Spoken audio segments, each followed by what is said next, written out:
यीशु मसीह सबसे ज्यादा तरस से भरा था और कभी बीमार नहीं था. There is one more teaching that God gives you sickness to put compassion in you. Jesus was the one moved with compassion all the time, but he was not sick ever. It's the fruit of the Spirit. It comes out of the Spirit, not through suffering. वो आत्मा का फल है, आत्मा के द्वारा उत्पन्न होता है, सताव के द्वारा नहीं. Okay? So, let's see what Jesus said to these religious people of his day. देखते हैं यीशु ने अपने समय के धार्मिक लोगों को कैसे जवाब And दिया. he would have said the same thing to the religious people of this day. और वो आज के धार्मिक लोगों को भी ऐसे ही जवाब देता. Matthew 22:29. मत्ती 22:29. Jesus answered and said to them, "You are mistaken, not knowing the scriptures nor the power of God." यीशु ने उन्हें उत्तर दिया कि तुम भूल में पड़े हो, तुम धोखे में पड़े हो, तुम पवित्र शास्त्र और परमेश्वर की सामर्थ्य को नहीं जानते. क्योंकि ये वो लोग थे जो घमंड करते थे कि देखो हमें पूरा तोरा आता है, हमें पूरी बाइबल आती है. These were the people who used to boast about knowing the entire Torah, the entire Bible. और यीशु उनसे कह रहा है, ना तो तुम्हें परमेश्वर के वचन की समझ है, ना तुम्हें उसके सामर्थ, उसकी पावर की समझ है. And Jesus is answering and telling them, neither do you know the word of God, nor do you understand the power of God. Okay? So, अब हम वचन से देखेंगे, मैं आपको हल्के हल्के लेके जाऊंगा. Is that clear? मैं आराम से बेस बना के आपको सिखाना चाहता हूं कि आपके अंदर कोई भी डाउट ना हो. Now we look at it from the word. I'm taking it slowly so that I can make a base in your life so you have no doubt. ना केवल आप चंगे रहो, मगर हजारों लाखों को चंगा करो यीशु के नाम में. Not only you live a healthy life, but you heal thousands upon thousands of people. सबसे पहली बात आपको एक चीज क्या समझनी है. The first thing you have to understand. चंगा करना परमेश्वर का स्वभाव है. To heal is the nature of God. Okay, उसका कैरेक्टर है. It's His very character. God is a healer. परमेश्वर चंगा करता है. That's His character. ये उसका चरित्र का हिस्सा है. Okay? और इतना उसके कैरेक्टर का हिस्सा है कि उसने अपना नाम Amen. इसके ऊपर दे दिया. It is so much a part of His character that there is one of His names based on this character. Exodus 15:26. अभी हमें सारे स्क्रिप्चर में जाएंगे नहीं, मैं आपको जल्दी से बता रहा हूं. वहां पे लिखा है, I am the God who heals thee. निर्गमन 15:26 वहां लिखा है, मैं वो परमेश्वर जो तुझे चंगा करता है. यहोवा राफा, हिंदी में यहोवा राफा.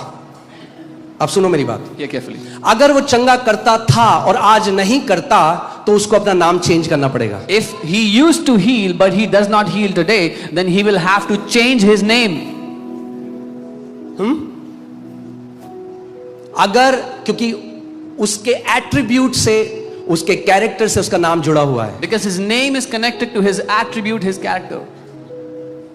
ओके, सो अगर परमेश्वर आज चंगा नहीं करता, So if God does not heal today, तो उसको नाम चेंज करना Then he पड़ेगा. has आप to सोच change सकते हो his मैं name. मार्केट में जा रहा हूँ, कोई मुझे मिले और मेरा नाम पुकारे और मैं कहूँ नहीं वो नाम था मेरा, चेंज कर दिया मैंने 20 साल. imagine I go to the market, somebody calls out my name, I said, no, that's not my name anymore, that used to be my name. क्योंकि आपके नाम के साथ आपकी आइडेंटिटी जुड़ी है. Because your identity is connected अरे to वो your name. परमेश्वर कैसा अपना नाम बदल सकता है? उस नाम में ही तो हमें उद्धार मिला है. How can that God change his name? We've got salvation in that name. Bible कहती है स्वर्ग के नीचे और पृथ्वी के ऊपर और कोई नाम नहीं दिया गया The Bible says there's no other name under the heavens and on the earth जिसके द्वारा हम उद्धार पा सके. by which mankind can be saved. सो ये कहना कि परमेश्वर आज चंगा नहीं करता, ये कहना है कि परमेश्वर ने अपना नाम बदल दिया. So to say that God does not heal today is to say that God has changed his name.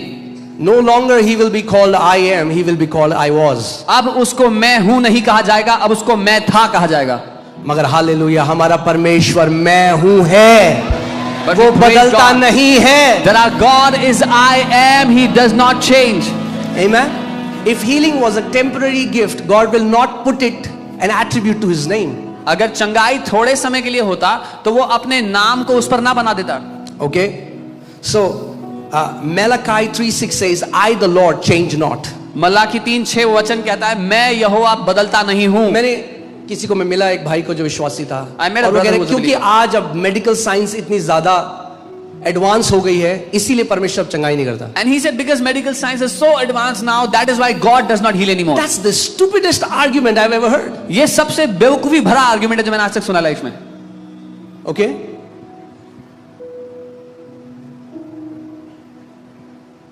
Our God is a God who changes not. हमारा परमेश्वर वो है जो कभी नहीं बदलता. Okay? और अगर आज मेडिकल साइंस कितनी भी आपने टेस्टमनी सुनी, आज भी कितनी ऐसी बीमारियां हैं मेडिकल साइंस के पास उनका आंसर नहीं है, मगर यीशु ने हजारों वो बीमारियां यहां चंगी करी हैं. And you heard so many testimonies here. The diseases for which medical science has no answer, Jesus has healed them here. Okay, so सबसे पहला जो आर्ग्यूमेंट है वो ये है कि चंगाई इतनी जरूरी नहीं है, सैल्वेशन जरूरी है. The first argument is healing is not so important. Salvation is very important. सो चंगाई चंगाई मत करो. So don't keep saying healing, healing all the time. जो लोग ये कहते हैं उन्हें वचन की समझ नहीं. The people who say these things have no understanding of the word. Okay, शायद वो यीशु की मिनिस्ट्री को भी डिस्क्रेडिट कर देते. Maybe they would have discredited the ministry of Jesus also. Because the central theme of the ministry of Jesus was healing the sick. क्योंकि यीशु की सेवकाई में प्राथमिकता जो थी वो बीमारों को चंगा करना पे थी. ओके, आपकी अटेंशन है यहाँ पे? Is your attention here? मैंने आपको क्या कहा? जो भी हम आपको सिखाएंगे वचन से सिखाएंगे. I said whatever we'll teach from the word. पहली बात आपको ये समझना जरूरी है कि यीशु मसीह उद्धार को और चंगाई को अलग अलग नहीं काटता. ये इंसान काटता है, परमेश्वर नहीं काटता. The first thing that we have to understand, Jesus does not discriminate between salvation and healing. Man discriminates between the two. Okay, अगर आप बाइबल में देखो, वही शब्द जो पापों की क्षमा के लिए इस्तेमाल हुआ है, वही शब्द चंगाई के लिए भी इस्तेमाल हुआ है, जो शब्द है सोजो. If you look at the Bible, the same word is used for salvation or forgiveness of sins, and the same word is used for healing. The word is sozo. Romans 10:9, Romeo 10:9, इसमें लिखा है, if you confess with your mouth and believe in your heart that Jesus is Lord, you will be saved. यदि तू अपने मुंह से यीशु को जानकर अंगीकार करे, अपने मन में विश्वास करे, तो क्या होगा? तू क्या करेगा? तू निश्चय क्या पाएगा? उद्धार पाएगा. अब इसको देखते हैं हिब्रू में ये शब्द कौन सा है, saved. Now let's see what word is this in the Hebrew language. Can you put that? Okay, क्या शब्द है? सोजो.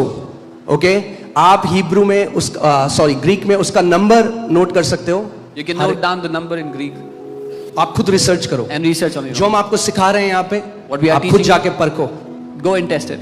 So सोजो शब्द है, इसका मतलब पहला मतलब क्या है? To save. The word sozo, the first meaning is उद्धार, बचाना. उसके बाद क्या लिखा है? टू डिलीवर, छुटकारा देना.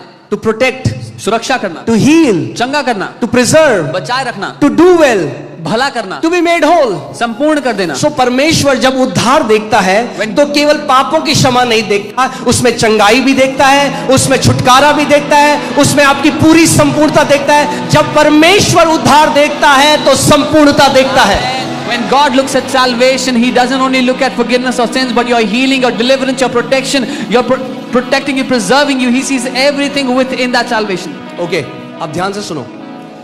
जब पवित्र आत्मा ने, ऑथर बाइबल का पवित्र आत्मा है, उसने इंसानों को इस्तेमाल किया. The author of the Bible is the Holy Spirit. He has used people to write it. जब उसने रोमियो 10:9 में ये लिखा, उद्धार के लिए क्या शब्द लिखा? सोजो. When he wrote this in Roman 10:9, he used the word sozo.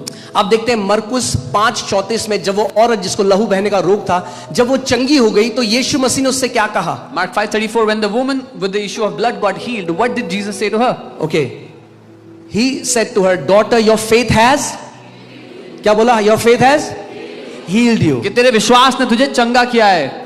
मगर ये यहाँ पे यीशु मसीह ने ये नहीं बोला, ये तो अनुवाद है उसका healed. Jesus didn't say this. This is just a translation.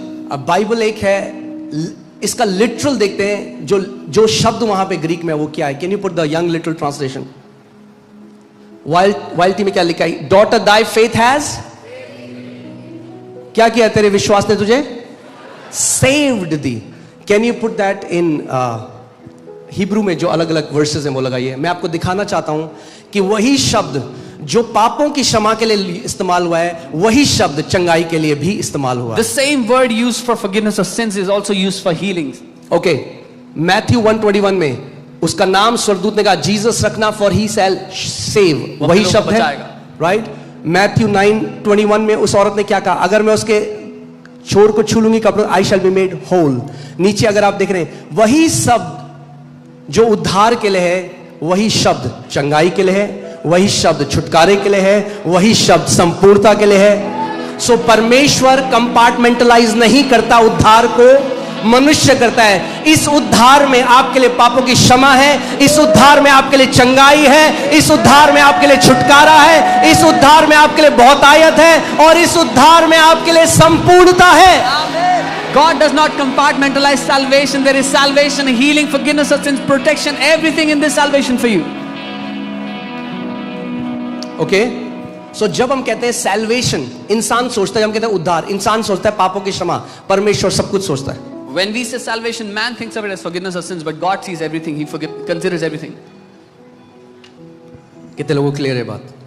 Okay so इस बात को आपको समझना है.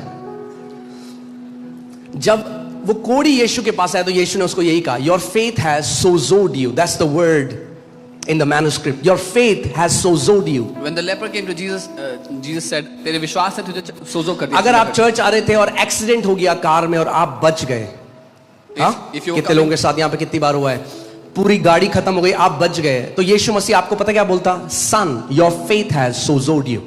If you were coming to the church or traveling anywhere and the car got destroyed in an accident, but you got saved, Jesus will say, तुम्हारे विश्वास से तुम्हें बचा लिया, सोजो कर लिया. दाऊद जो पुराने नियम में था, उसके पास ज्यादा समझ थी नए नियम के लोगों से. David, who was in the old covenant, had more understanding than those in the new covenant. So जब हम उद्धार देखते हैं, when we look at salvation, हमें समझना है परमेश्वर उद्धार को कैसे देखता है. We have to understand how God